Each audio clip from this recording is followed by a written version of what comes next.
The world is quiet tonight. The city streets outside are empty, and as you close your eyes, you imagine yourself not in the present, but in a different world, a world where the maps of the past look different from the maps we know today, where a vast empire stretched across Eurasia, so vast, so mysterious, that its very name has been almost erased from memory.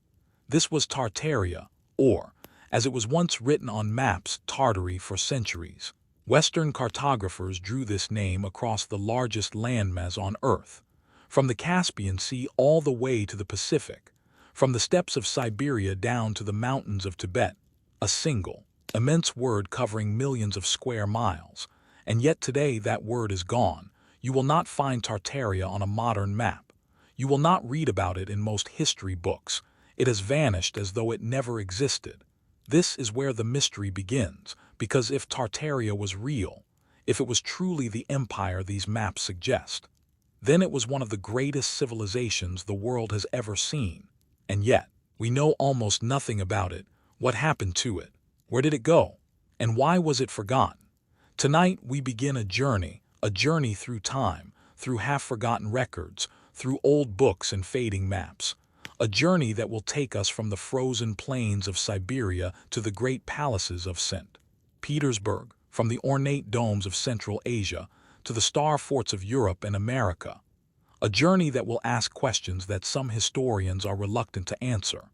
Because Tartaria is not just a name on a map, it is an idea that suggests that our history, the story we have been told, may not be the full story.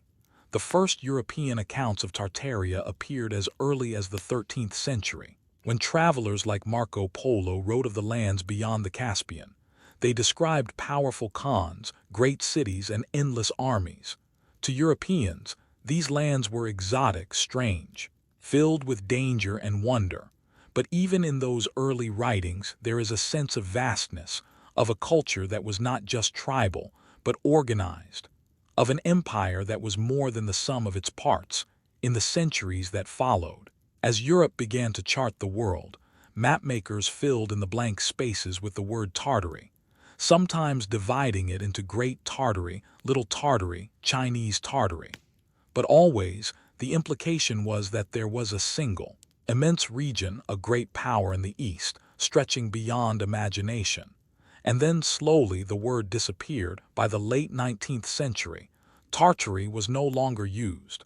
The land had been divided, its name replaced with Russia, Mongolia, China, its identity erased from the Western mind. Some say this was simply progress, the natural result of better maps and clearer borders.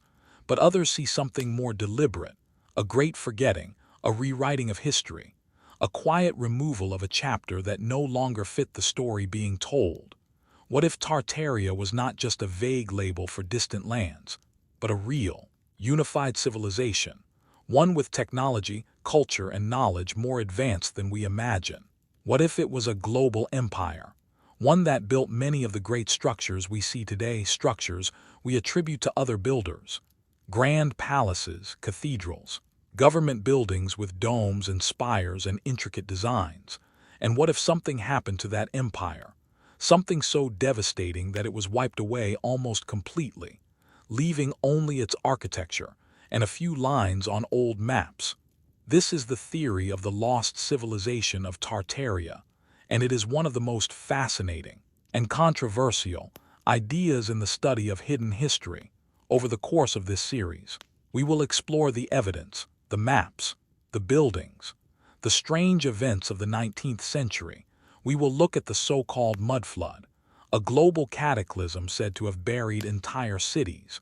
We will examine the grand world's fairs and expositions that displayed entire cities of impossibly beautiful architecture, then tore them down as though they were never meant to last. We will ask whether these were truly built in a few short years, or whether they were the remains of something far older, repurposed and rebranded for a new age. And we will ask why this story is not told in our history books. Why a civilization that once covered the largest landmass on Earth is now a footnote. If it is mentioned at all, perhaps the answer is simple.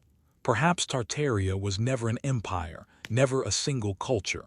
but only a vague term used by Europeans for lands they did not understand. But perhaps there was something more. As the wind stirs the pages of an old atlas, you can see the faded letters, Tartaria, stretched across the top of the world like a ghost, and you wonder what else has been erased, what other stories have been lost, what other civilizations might have risen and fallen, leaving only whispers behind tonight. We begin to listen to those whispers. We begin to follow the trail of clues left in dusty archives, in forgotten maps, in the foundations of old buildings. We may never know the full story, but by asking the question, by daring to look beyond the official narrative, we can begin to imagine a world that was richer, stranger, and more interconnected than we have been taught. The night is long, the road ahead is winding, and the mystery of Tartaria waits for us, just beyond the edge of memory. You sit at a long wooden table. The smell of old paper and leather fills the air around you. Maps are spread out, yellowed with age. The ink faded but still legible, maps from another time. Maps that tell a story different from the one you learned in school. Across these maps, one word appears again and again: Tartary. Sometimes written as Tartaria, sometimes divided into Great Tartary, Independent Tartary, Chinese Tartary, but always there. A name so large it spans from the Caspian Sea to the Pacific Ocean, from Siberia to Manchuria for centuries.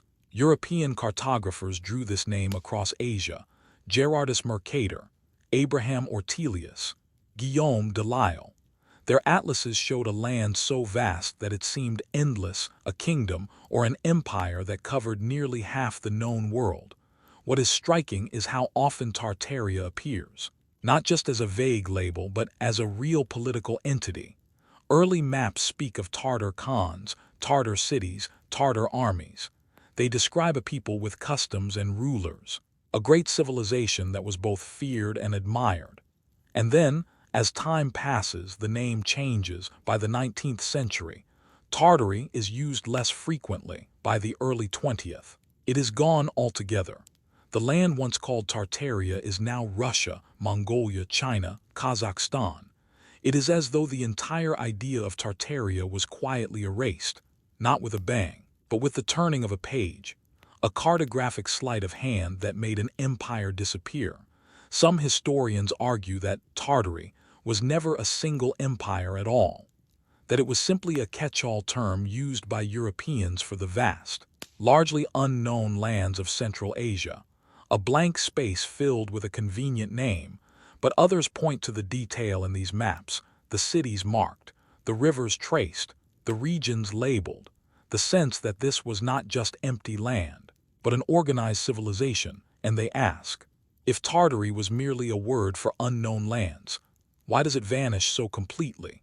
Why not simply rename it, as maps did with Persia becoming Iran or Siam becoming Thailand? Why erase the term entirely? It is here that the mystery deepens. In old encyclopedias, Tartary is described as an immense region with its own culture and history. But after 1910, entries shrink, then vanish. By the mid-20th century, the word appears only in reference to ancient history, as though it had never been real at all. This disappearance coincides with a period of great upheaval: the Industrial Revolution, the rise of global empires, the reordering of nations after wars and revolutions. Was Tartaria simply swallowed up by history, or was its memory deliberately erased to make way for a new world order? Some researchers believe that these maps hold clues to a forgotten chapter of history, that the careful recording of Tartary's borders suggests a political unity, a strength that later powers sought to conceal, that perhaps Tartaria was not merely a name, but a threat, a rival to the emerging powers of Europe and Russia. Others see in the maps something even more astonishing: a record of a global civilization, one that may have extended its influence far beyond Asia, because Tartar was a word known not just in Europe, but in the Americas. Some early accounts even refer to Native Americans as Tartars, suggesting a belief that they were connected to this great empire across the sea. Could it be that the maps are fragments of a greater truth, that they show us the last known memory of a civilization that spanned continents. The maps themselves are haunting, drawn by hand. Their colors faded. They show mountain ranges, rivers, cities with strange names, places that no longer exist, kingdoms that have vanished. Looking at them, you feel as though you are peering into a parallel world, a world that was once real, but which has slipped out of our collective memory. You run your finger across the great swath of land marked Great Tartary, and you wonder who lived there, what cities stood there, what knowledge they had, what art they created, what stories they told, and you wonder why we no longer speak of them.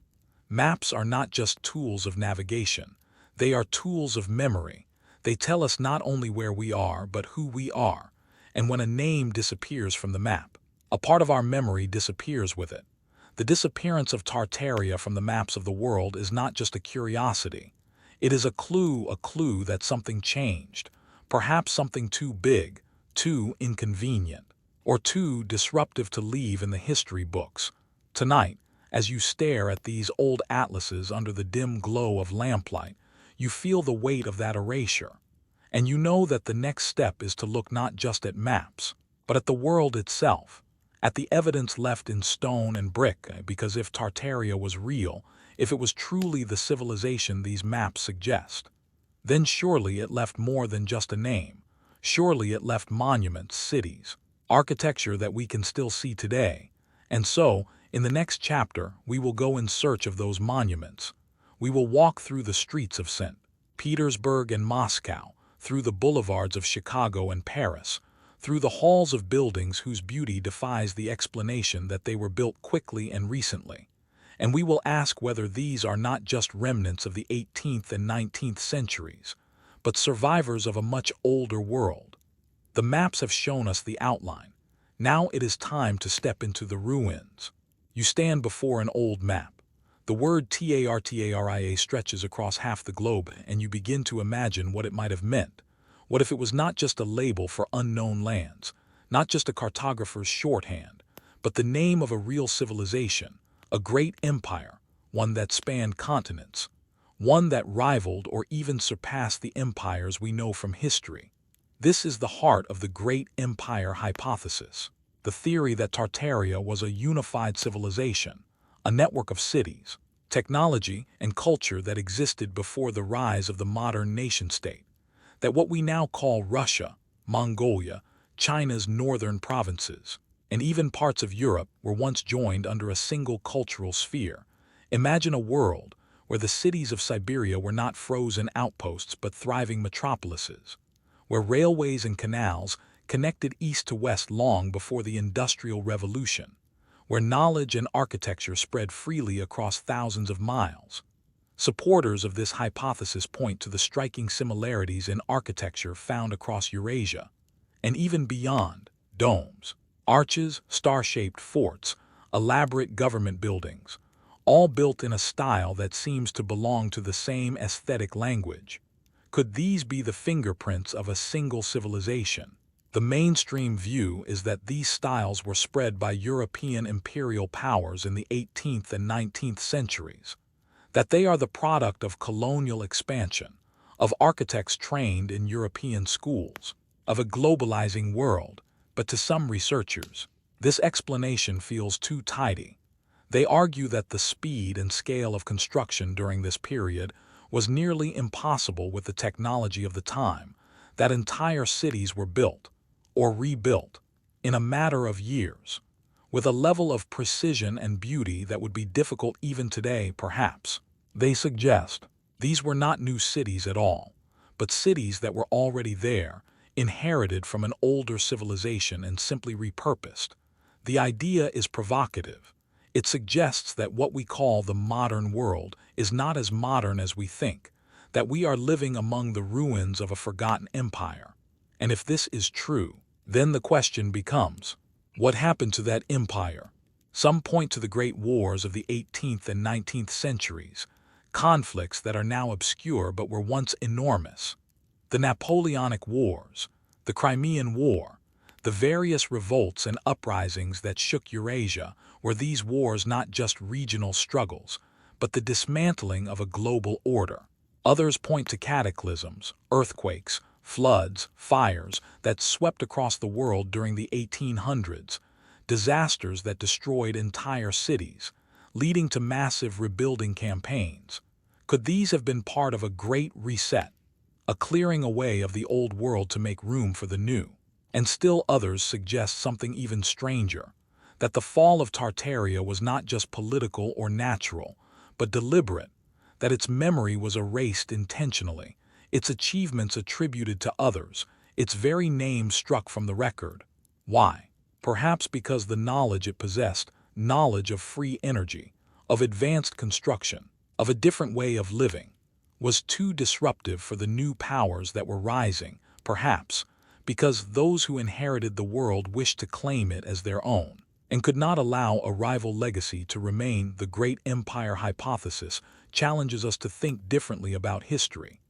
It asks us to imagine that our story is not a straight line of progress from primitive to advanced, but a cycle, a series of rises and falls, that civilizations may reach great heights, fall and be forgotten, leaving only traces for future generations to rediscover.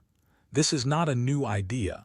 Many cultures speak of a first time, a golden age, a lost era when humans were closer to the divine, when technology or wisdom was greater. In Hindu cosmology, it is the Satya Yuga in Greek myth, the age of Kronos, in Plato's dialogues, Atlantis. Could Tartaria have been one of these golden ages? A final flowering of an ancient tradition, destroyed in a cataclysm and overwritten by history. As you walk through a city like St. Petersburg, with its grand avenues, its perfect symmetry, its palaces and cathedrals, you feel as though you are walking through the dream of a civilization that believed in beauty as a form of power, that believed in harmony, proportion, and resonance.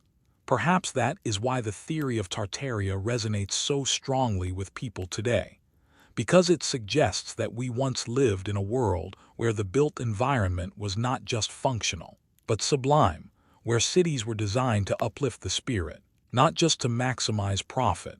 And perhaps it suggests that we could live that way again. The great empire hypothesis is not just about the past.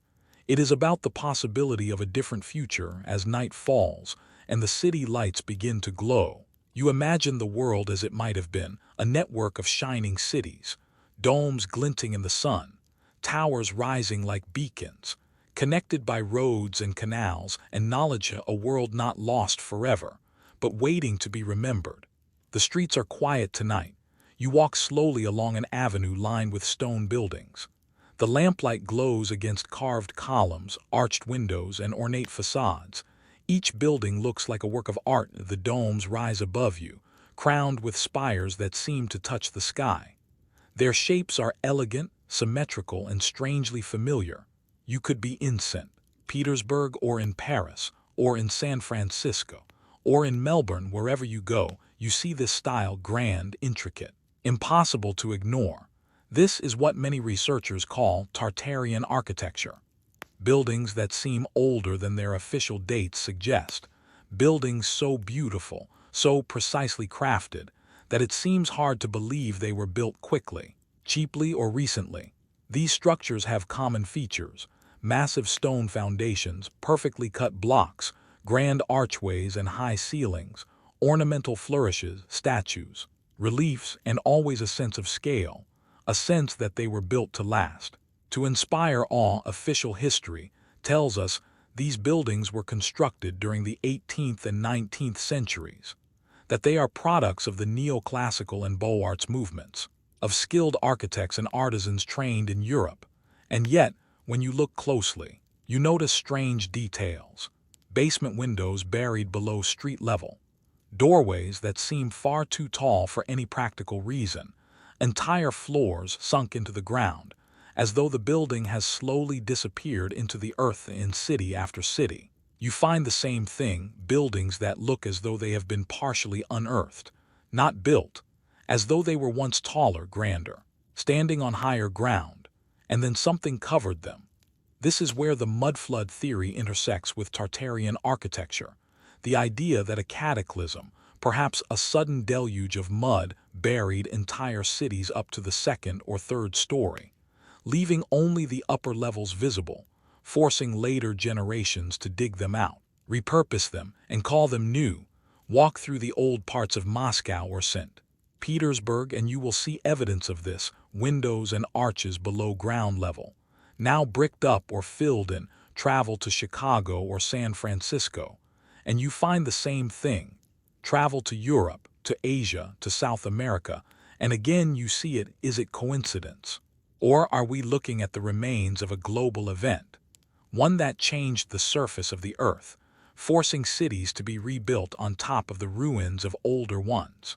Architectural historians will say that these are simply building techniques, that streets were raised over time, that urban development gradually buried the lower floors, and in many cases, that is true, but to believers in the Tartaria theory, the sheer scale of it is suspicious. Too many cities, too many examples, too consistent to be explained away as chance. And then there is the question of speed. In the late 1800s and early 1900s, entire cities were supposedly built in a few short years. Grand cathedrals, opera houses, government buildings, railway stations, all constructed with a level of artistry that would take decades today.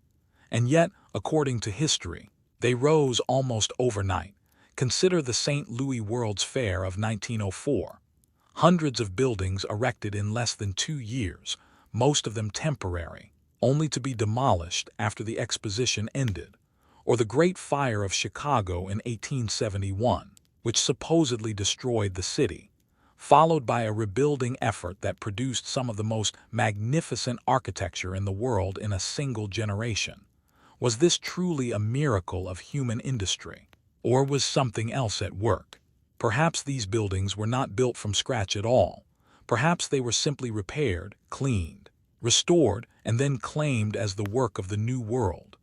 This is the core of the architecture out of time idea, that many of the grandest buildings on Earth may not belong to the era we are told, that they are survivors of a previous civilization, the last echoes of Tartaria.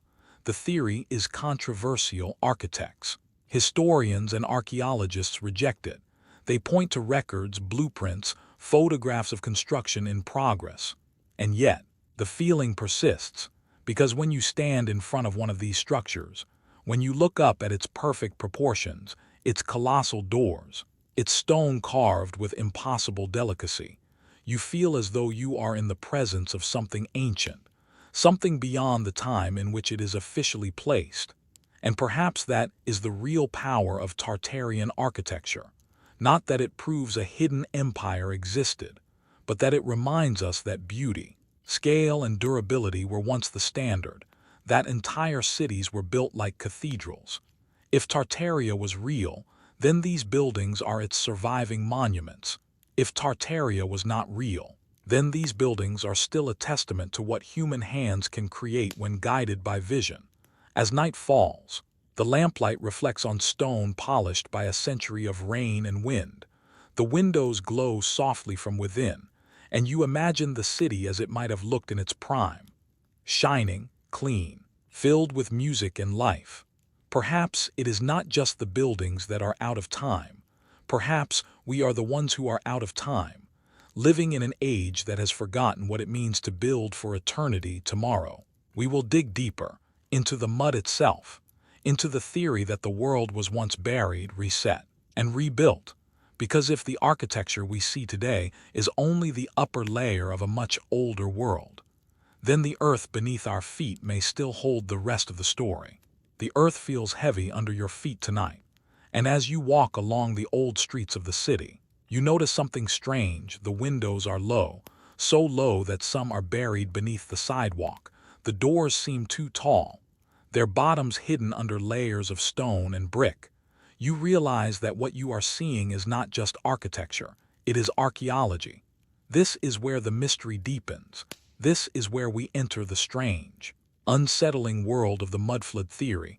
According to this idea, a cataclysmic event, not thousands of years ago, but only a century or two swept across the world, burying entire cities in mud and silt, leaving only the upper floors visible. Look at photographs of old buildings carefully, and you will see what mudflood researchers point to: half-buried windows, doorways now used as basement entrances, archways below street level, bricked over long ago. It is as if the ground itself rose up and swallowed part of the city. Historians explain this as a normal process. Cities raise their street levels over time, adding new paving, building on top of older foundations. But to those who believe in the mudflood event, the consistency of these buried structures across the world is too great to be dismissed. In Moscow, entire streets seem to have sunken basements where there should be ground floors. In Paris, excavations reveal older levels of streets below the modern ones. In Istanbul, in Chicago, in Melbourne, in San Francisco, the same thing is found. Could all of these simply be local events? Or was there a single, global catastrophe, something so massive that it left its mark everywhere? Some researchers imagine torrents of mud, triggered by earthquakes, floods, or even atmospheric phenomena. Others suggest a pole shift, or a liquefaction of soil caused by unknown forces, and still others wonder whether the mudflood was less natural and more deliberate. An engineered event designed to reset civilization. Imagine, for a moment, what that would mean: a global layer of earth, washing over cities, burying technology, wiping out populations. And then, in the aftermath, a new order rising, claiming the surviving buildings as its own. It would explain why so many new cities of the 1800s seem to have appeared fully formed, why so many grand structures were suddenly attributed to newly wealthy nations that supposedly built them in record time. It would also explain the curious orphan trains of the 19th century. Thousands of children relocated across continents, as if repopulating empty towns. Mainstream history does not record such an event. There are no textbooks that speak of a global mud disaster in the 1800s. And yet, when you walk the streets, the evidence seems to whisper beneath your feet. The idea of a mudflood is disturbing because it suggests that our history may not be as stable as we think, that civilization can be literally buried overnight, that the world we live in is not as solid as it seems. But there is also something strangely hopeful about it, because if the mudflood happened once, then perhaps we are living on top of a treasure trove, a layer of history waiting to be rediscovered. Every time a construction crew digs into the ground and uncovers a hidden archway, an old wall, a staircase that leads nowhere, we are reminded that the earth keeps its secrets well. And perhaps one day, we will dig deep enough to uncover the full story, the story of what came before. For now, we can only imagine cities buried in silence, waiting for the day when the mud recedes and the sun touches their stones again. Tomorrow, we will look at the technology that some say belonged to that lost world. Technology that may have drawn power from the very ether, that lit entire cities without wires, that used towers, domes, and star-shaped fortresses as part of a global energy grid. If such technology existed, then the mudflood did not just bury buildings, it buried knowledge, and perhaps that is the greatest loss of all. The city is dark tonight, but not as dark as it must have been centuries ago. And as you stand under the shadow of a tall, ornate tower, you begin to imagine another time. A time when the world may have been lit differently. A time when the towers themselves may have glowed softly in the night. This is where we turn to one of the most compelling and controversial aspects of the Tartaria theory. The claim that this lost civilization possessed advanced technology that did not rely on fossil fuels, or wires or combustion, but that drew energy directly from the environment. Look closely at the architecture said to be Tartarian, the domes, the spires, the strange metal ornaments at the very top. Many of them are capped with what look like antennas. Some end in points, others in spheres. Were these merely decorative? Or did they serve a purpose? To gather, to transmit, to transform some kind of natural energy? In the 19th century, Inventors like Nikola Tesla dreamed of free energy, of wireless transmission of power across great distances. Tesla built towers designed to harness the Earth's electrical field, to broadcast power through the air, but his projects were shut down, his funding cut, his ideas largely forgotten. And yet, centuries before Tesla, entire cities were filled with towers, domes, and spires that look uncannily similar to his designs. Imagine a network of towers, connected by resonance. Imagine cities lit not by oil lamps or gas, but by energy drawn from the air itself, clean, silent, endless. This is the vision that captivates researchers who study Tartaria, that there was once a civilization that had solved the problem of energy, that had found a way to live in harmony with the planet, using technology we no longer understand. Star forts, the mysterious, perfectly geometric fortifications found all over the world, add to this mystery. Officially, they were military structures, designed to repel attackers, but some researchers believe they were part of an energy grid, that their shape, their symmetry, their water-filled moats were not just defensive, but functional. Could these star forts have been massive batteries? Could they have stored or transmitted power, creating a network that spanned continents? If so, then the fall of Tartaria was not just the fall of a political power. It was the loss of an entire paradigm of technology, and perhaps that is why this history is hidden, why the maps were redrawn, why the architecture was rebranded as new. Because to reveal that such a system once existed would be to reveal that our modern energy systems, costly, polluting, centralized, are not the only way even today. There are reports of old light bulbs that still glow faintly when held under power lines, of resonance phenomena that can be recreated in laboratories, of unexplained electrical effects around certain old buildings and monuments. Perhaps these are just coincidences, or perhaps they are faint echoes of a world that once thrummed with a different kind of energy. Think of the great cathedrals, with their spires reaching toward the sky, their stained glass windows glowing like circuitry when the sun passes through, their acoustics tuned perfectly to amplify sound. Were these merely houses of worship, or were they part of something greater, structures designed to resonate, to vibrate, to create an experience that was both spiritual and energetic? In this vision of the past, technology was not separate from art or from religion. It was unified, beautiful, sublime. And perhaps that is what we have lost, not just the technology itself, but the sense that technology could be something that uplifts the soul as well as the body. As you stand beneath the tower, you imagine it glowing softly, drawing power from the earth and sky, lighting the city with a gentle radiance. And for a moment, you can almost feel it, a hum in the air, a charge that tingles on your skin. Then the vision fades, and the tower is silent once more. Tomorrow, we will explore the strange star-shaped forts in greater detail. We will trace their patterns, their alignments, their uncanny perfection. And we will ask whether they were truly built for war or for something far more profound. You find yourself standing on a hill overlooking an old fortress, but it is not a square fortress, not a round one. Instead, it spreads out like a star carved into the earth, bastions radiating outward, moats glinting with water in perfect geometric patterns. This is a star fort, and they are found all over the world. In Europe, they line the coasts and rivers. In North America, they guard old colonial cities. In Asia, they appear in places that seem far removed from European influence, always with the same geometry, always with the same uncanny precision. Official history tells us these forts were built in the 16th to 19th centuries.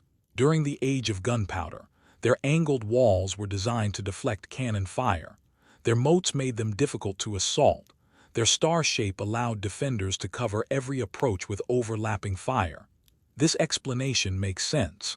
But then you see just how many there are: hundreds, thousands, scattered across continents, each one built with incredible labor, planning, and engineering skill. Some are massive, covering entire towns. Some are so old that the earth has swallowed their walls. leaving only faint outlines visible from the sky, and some are located in places that seem to make little strategic sense, in remote valleys, on lonely plains.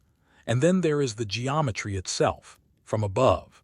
The symmetry is breathtaking, perfect angles, perfect ratios, sometimes laid out with near mathematical precision over vast distances. Was this truly just for war? Or was there another purpose, one that we no longer understand? Some researchers believe the star forts were part of a global energy grid, that their geometric shapes were designed to channel and store natural energy, that their water-filled moats acted as capacitors, enhancing resonance. Imagine, for a moment, the world lit not by wires but by geometry, cities connected not by power lines but by invisible currents, the star forts serving as nodes, balancing and distributing energy across continents. This might sound fantastical, but even mainstream science acknowledges that shape and geometry can influence energy. Modern engineers design antennas, resonators, and circuits with careful geometry. Ancient builders may have done the same, but on a massive scale consider also how many of these forts are aligned to cardinal directions. How many are perfectly oriented to north, south, east, and west? How many are built with ratios that echo those found in nature, in music, in the orbits of planets? This is sacred geometry, the idea that certain shapes and proportions have inherent power, that by building in harmony with these principles, we connect with the deeper order of the universe. Perhaps the builders of the star forts were not only defending their cities, perhaps they were harmonizing them, tuning them like instruments, to resonate with the earth and the heavens. And if this is true, then their destruction, or their abandonment, was not just the loss of military outposts. It was the silencing of an entire network. Some forts were destroyed in wars, others were dismantled, others simply fell into disuse as new weapons made them obsolete. But perhaps something else happened as well. Perhaps the energy grid itself was shut down, if Tartaria was real, and if it had an energy system that spanned continents. Then the fall of Tartaria was not just a political event. It was a blackout, a darkening of a world that may once have glowed softly at night, powered by forces we can no longer see. You walk along the earthen walls of the fort, running your hand over stone that has been here for centuries, the angles still sharp, the ditches still deep, and you feel that there is something here that goes beyond mere defense. It is too elegant, too beautiful, too carefully made to be only a fortress. As the sun sets, the fort seems to come alive with shadows, its star points stretching across the ground like a cosmic diagram.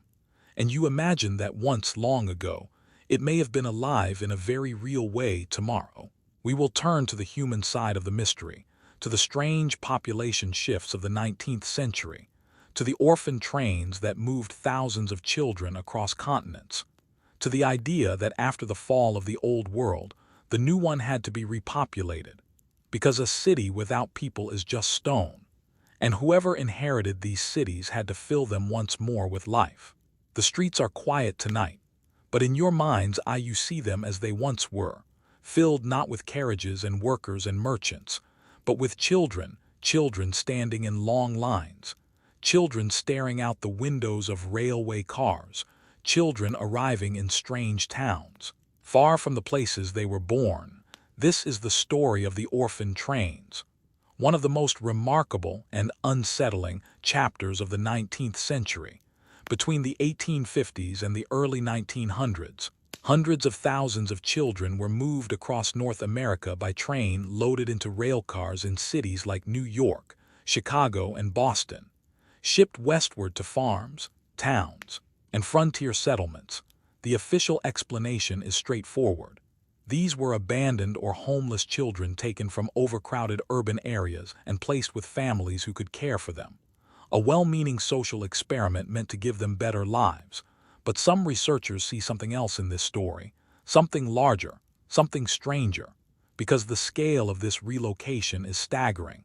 An entire generation of children dispersed, many without records, many never hearing from their birth families again.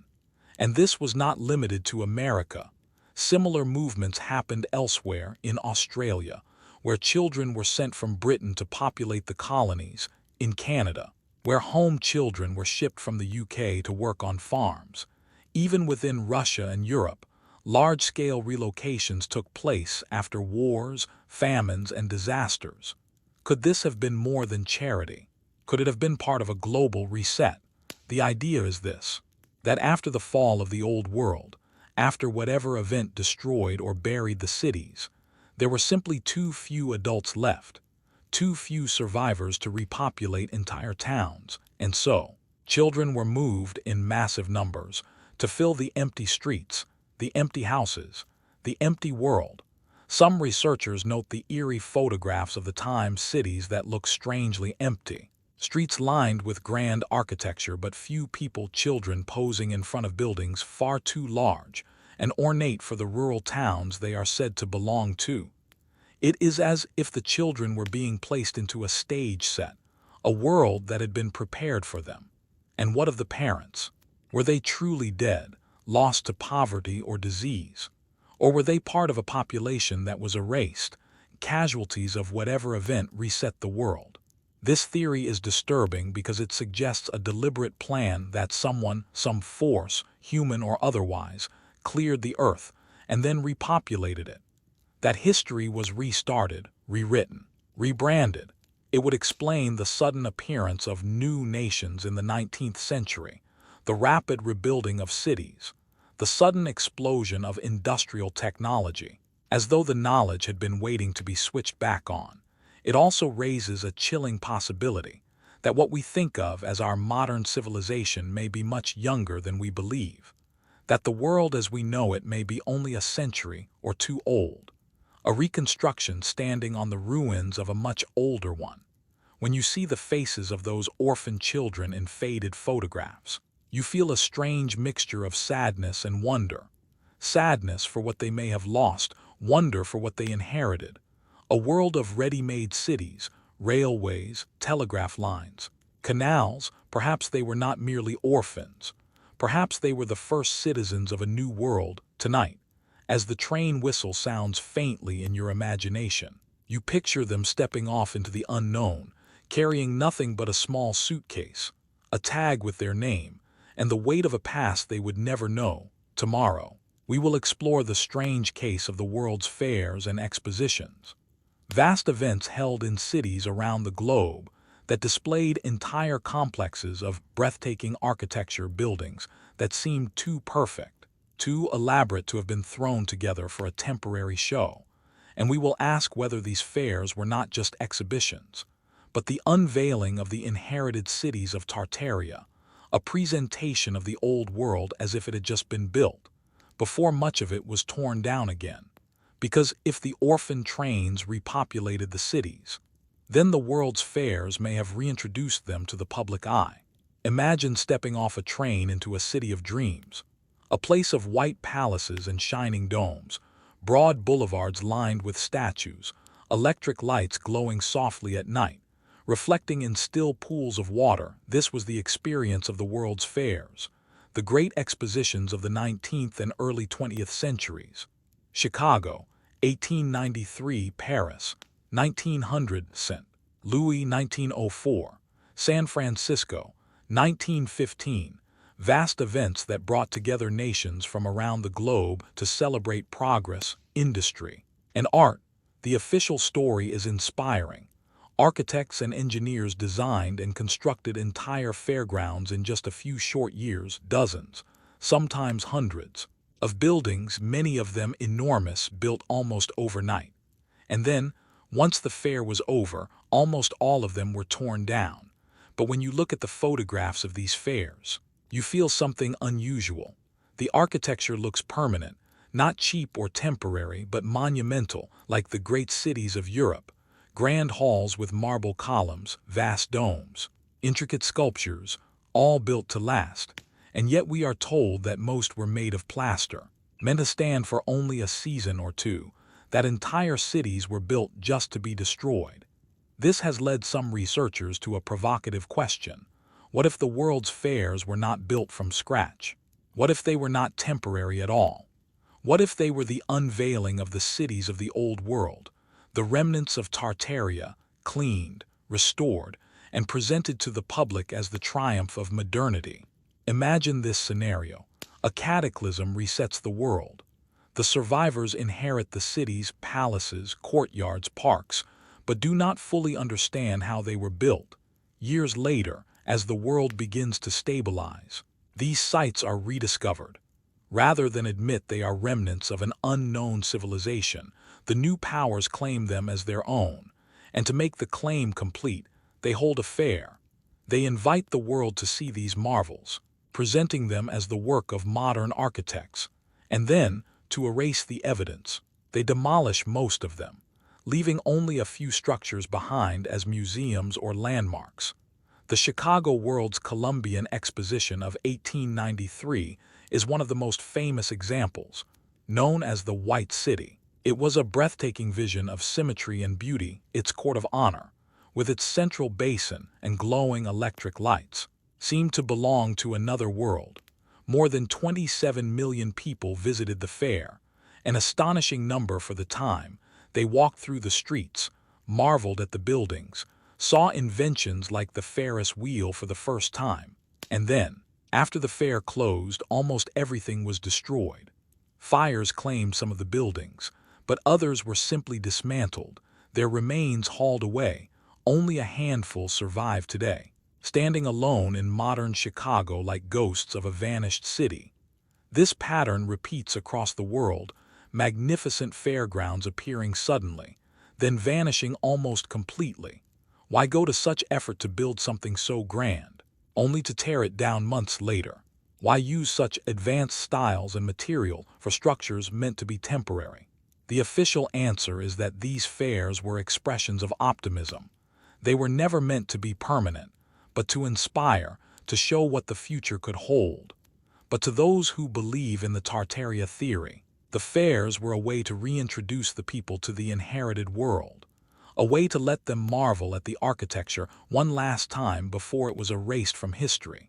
There is something bittersweet about these images, the crowds walking through shining streets, unaware that they may have been seeing the last display of a civilization now gone. At night, when the electric lights came on, the entire fairgrounds glowed, reflections shimmered in the fountains, music drifted through the air, and for a brief moment, the world must have felt magical. Perhaps that was the point. Perhaps the fairs were meant to pass the torch, to inspire the next generation to build anew, even if they would build differently. As you look at these photographs, you can almost hear the sounds, the laughter of children, the wheels of carriages, the distant music of a marching band. And then you remember that all of this is gone now. The fairgrounds lie empty, the palaces demolished, the streets erased, and what remains is only memory. Tomorrow, we will turn to the question of erasure more directly, to the strange disappearance of Tartaria from encyclopedias and school books, to the way history itself seems to have been rewritten in the early 20th century. Because to forget a civilization takes more than time, it takes intention. And perhaps the greatest mystery of Tartaria is not that it fell, but that we were made to forget it ever existed. You sit in a quiet library. The only sound is the faint rustle of pages as you turn them. Before you lie old encyclopedias, printed more than a century ago. You open one carefully, the pages fragile with age, and there it is, Tartary. A vast land stretching from the Ural Mountains to the Pacific, from the Arctic Ocean to the borders of China and Persia, described in detail, its people, its customs, its cities. A whole world that once existed on paper, acknowledged by scholars, recorded for posterity. And then you reach for a newer volume from the early 20th century. You turn the pages, expecting to find the same entry, but it is gone. The word is missing, reduced to a footnote or omitted entirely. The land once called Tartary has been divided, Russia, Siberia, Mongolia, Manchuria. Its name erased, its memory fragmented. This is not unusual. Historians will tell you, as knowledge expands, names change, maps are updated. But the completeness of this erasure is striking. For centuries, Tartary was one of the largest regions on the map, and in the space of a generation, it vanished from the collective memory of the world. Some researchers see this as the key moment, the moment when the narrative of history was rewritten. The late 19th and early 20th centuries were a time of enormous upheaval. Empires rose and fell, wars reshaped borders. Technological revolutions changed how information was recorded and shared. Perhaps in this transition, something more subtle happened. A decision, conscious or not, to present the world as a new creation, to make it seem as though modern civilization had built everything from the ground up. And to do that, the old world had to be forgotten. The erasure was not just in encyclopedias. It was in school curricula, in museum exhibits, in popular imagination. Generations grew up never hearing the word Tartary, never suspecting that an entire continent-sized civilization had once been known by that name. Some even argue that the destruction of certain buildings, the demolition of fairgrounds, the tearing down of obsolete palaces, the fires that swept through entire cities, was part of this process, a clearing of the stage so that the new narrative could begin. And yet, traces remain: old maps in dusty archives, photographs of streets filled with architecture too grand for their time, newspaper articles describing events, cities, and cultures that no longer exist. It is as though the past is hiding in plain sight, waiting for someone to notice. Why does this matter? Because to erase history is to erase identity. If we do not know where we came from, how can we know who we are? If we are told that progress began only a few centuries ago, we believe we are at the peak of human achievement. But if there were civilizations more advanced than we imagine, then perhaps we are not at the peak at all. Perhaps we are still climbing back to where we once were. The erasure of Tartaria may have been meant to close the book on a chapter of history that no longer fit the story. But here, in this quiet library, you hold the evidence in your hands, and the pages seem to whisper, remember. Tomorrow, we will look at what might have caused the fall of Tartaria in the first place, at the global disasters, the fires, the earthquakes, the strange weather events that swept across the 18th and 19th centuries, at the possibility that history is not just shaped by human hands, but by the forces of nature, and perhaps by forces even greater than that. Because to understand why we forgot, we must first understand what we lost. The earth is quiet tonight, but as you stand here, you can almost feel it, a memory deep in the ground, a memory of a time when the earth was not so still. History books tell us about wars, kings, inventions, but the earth tells a different story, a story of fire, flood, and sudden change. The 18th and 19th centuries were a time of great upheaval. Volcanoes erupted, sending ash clouds across continents. Earthquakes leveled cities. Fires consumed entire towns. Floods swept away villages and farmland. And then there were the sky events, strange comets, meteors, and lights that filled the heavens. Auroras so bright they were seen at the equator. Explosions like the one over Tunguska in 1908 that flattened forests for miles. To those who study Tartaria, these events are more than coincidences. They are the fingerprints of a global catastrophe, or perhaps a series of catastrophes that changed the world forever. Consider the Great Fires in 1871. Chicago burned on the very same night. Fires broke out across Wisconsin and Michigan, including the Peshtigo Fire, the deadliest wildfire in American history, which killed thousands in a single night. How could so many fires ignite simultaneously over such a vast area? In the years that followed, other cities burned: Boston, Seattle, Toronto, San Francisco. Each time, the fire cleared the way for massive rebuilding projects, allowing new architecture, new street grids, new infrastructure to rise where the old had stood. To mainstream historians, these are tragedies of an industrializing world: wooden buildings, open flames, accidents waiting to happen. But to others, they seem too systematic, too convenient. Was fire used as a tool to erase the old world, to make room for the new?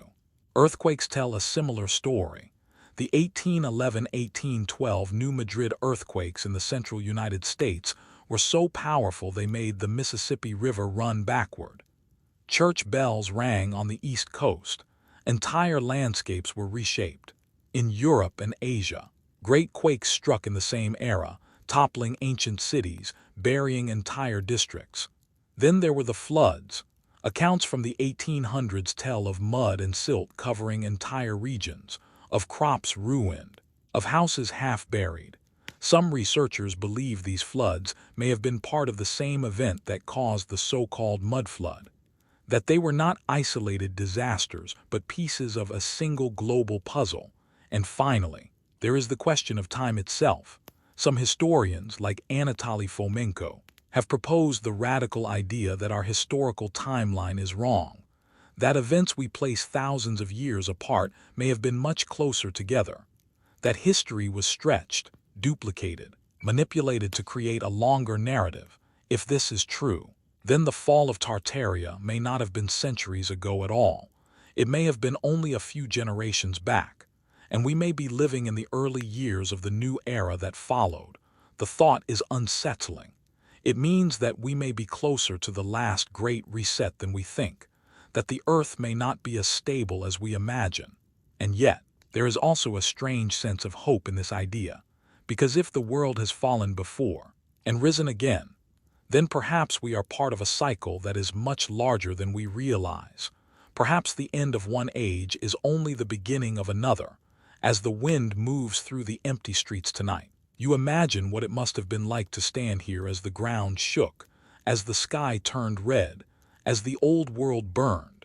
And you imagine what it must have been like to stand here after, in the silence that followed, looking at a world that had been wiped clean. Tomorrow, we will look at what came after, at the survivors of the old world, the ones who remembered, at the traces of their culture that still linger in our traditions, our symbols, our myths, because even if a civilization is destroyed, even if its cities are buried and its name erased, something always survives, a fragment, a story, a song.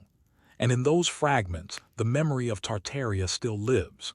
The fires have burned out, the waters have receded, the earth is quiet again, and somewhere among the ruins, a few survivors emerge.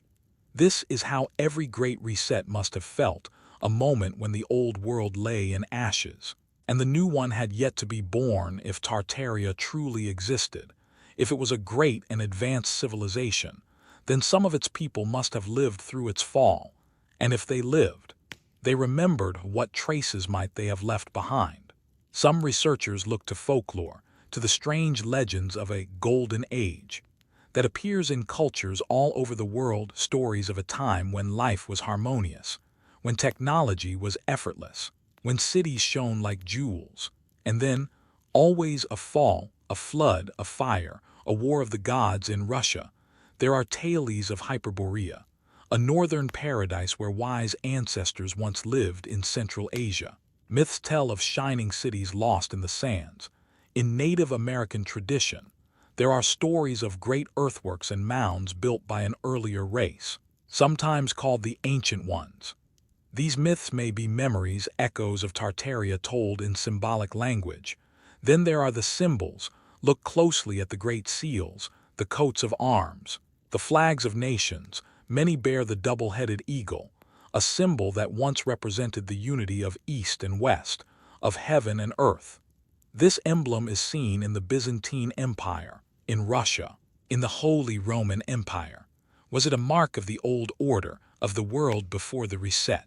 Other symbols appear everywhere: suns with radiant faces, stars enclosed in circles, strange geometric patterns that hint at knowledge of energy, vibration, and harmony. And what about the skills? Masons, stonecutters, glassmakers. Their crafts seem almost supernatural in their precision.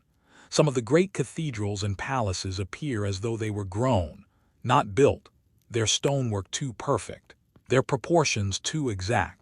Even today, with all our technology, we would struggle to replicate some of these works.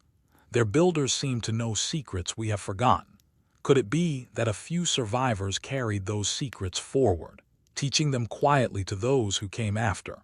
Could the great building projects of the 18th and 19th centuries have been guided by those who still remembered how to build like Tartarians?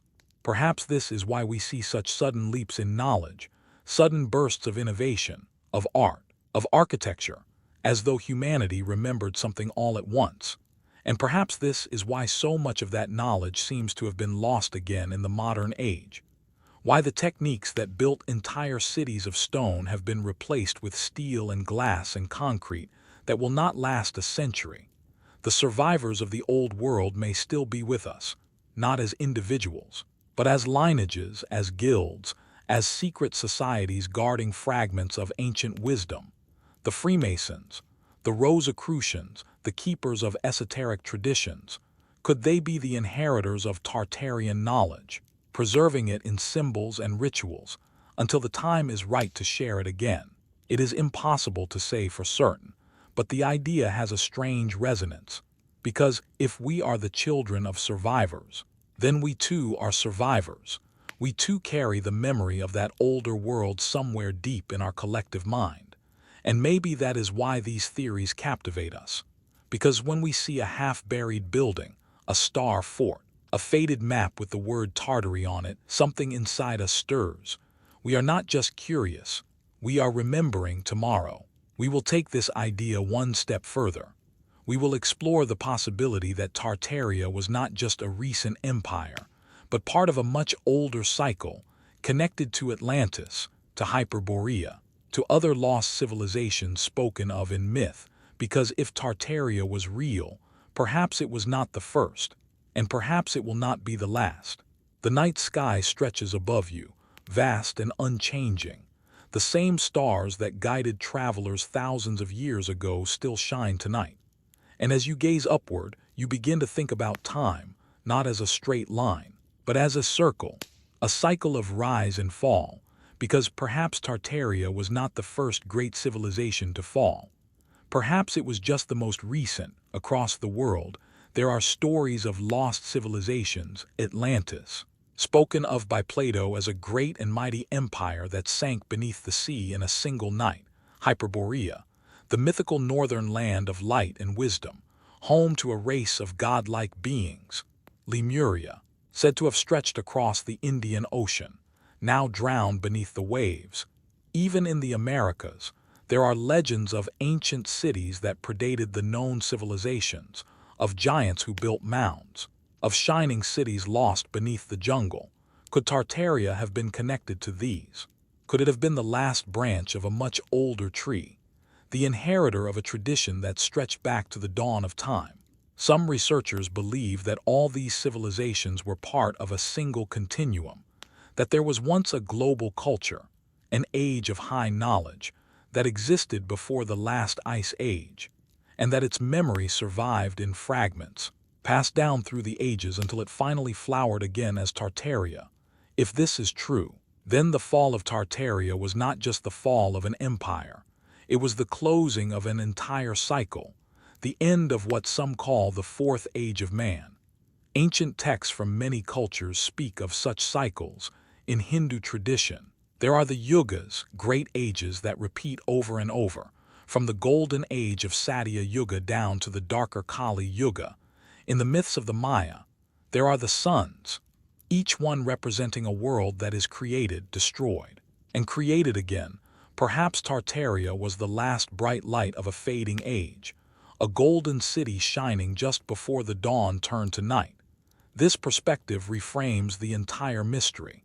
It is not simply about who built the buildings, who drew the maps, or who erased the name. It is about where we are in the great turning of history. If cycles are real, then we too are part of one. And one day our cities may lie buried, our names forgotten, our monuments left for some future generation to wonder about. But there is also a strange hope in this, because if ages repeat, then after every fall there is a rise, after every dark age, a new dawn.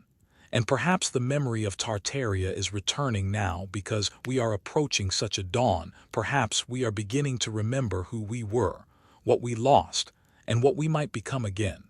You think of the ruins of Atlantis, still lying somewhere under the sea, of the imagined palaces of Hyperborea, glowing under the northern lights, of the star forts and domes and spires of Tartaria, still standing in cities around the world.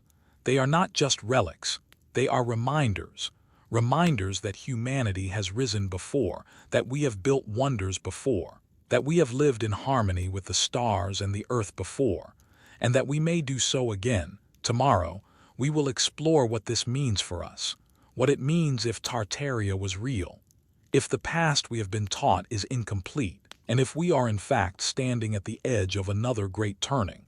Because the mystery of Tartaria is not just about the past, it is about the future. The night is quiet, the city around you sleeps, and yet your mind is awake, turning over everything you have learned. If Tartaria was real, if there truly was a great empire that spanned continents, that built cities more beautiful than anything we build today, that harnessed energy in ways we no longer understand, what does that mean for us? It means, first of all, that the story we tell ourselves about history is incomplete, that we are not simply the pinnacle of a slow climb from caves to computers, that our ancestors may have been our equals, or even our superiors, in ways we have yet to rediscover. Think of what this suggests about progress. We imagine that history moves in a straight line, that each century is more advanced than the last, that technology only grows, knowledge only increases. But what if that is not true? What if history moves in cycles, rising, falling, rising again? What if knowledge can be lost and then found and then lost again? In that case, we are not at the top of the mountain, but somewhere on a long, winding path that circles back on itself. And that is a humbling thought. It also raises questions about power. Who decides what is remembered and what is forgotten? Who benefits when entire civilizations are erased from memory? If someone deliberately rewrote history, what did they have to gain?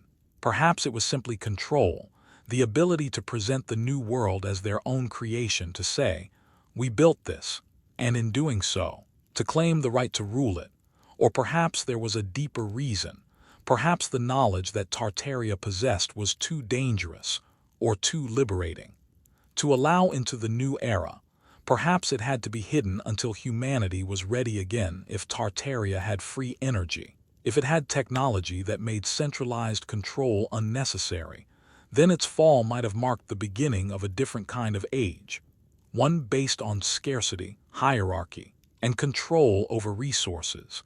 That would mean that our modern civilization is not just younger than we think. It may also be more limited, more constrained. And yet, the memory of Tartaria persists. It refuses to be erased completely. Because memory has a way of rising again, just like the buried cities slowly emerging from the earth. This leads to another implication.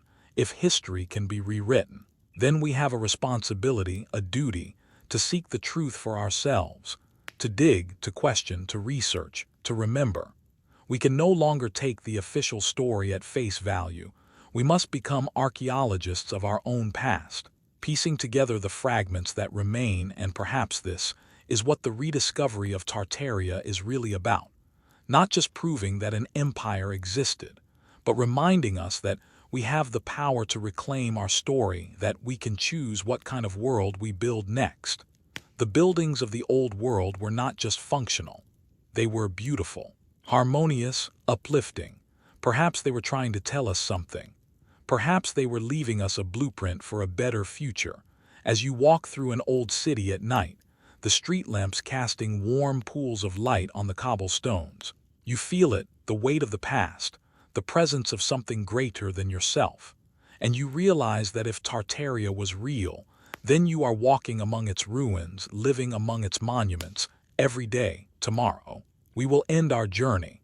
We will stand in the silent streets one last time and reflect on what this mystery truly means, not just for historians, not just for researchers, but for each of us, because the story of Tartaria is not finished.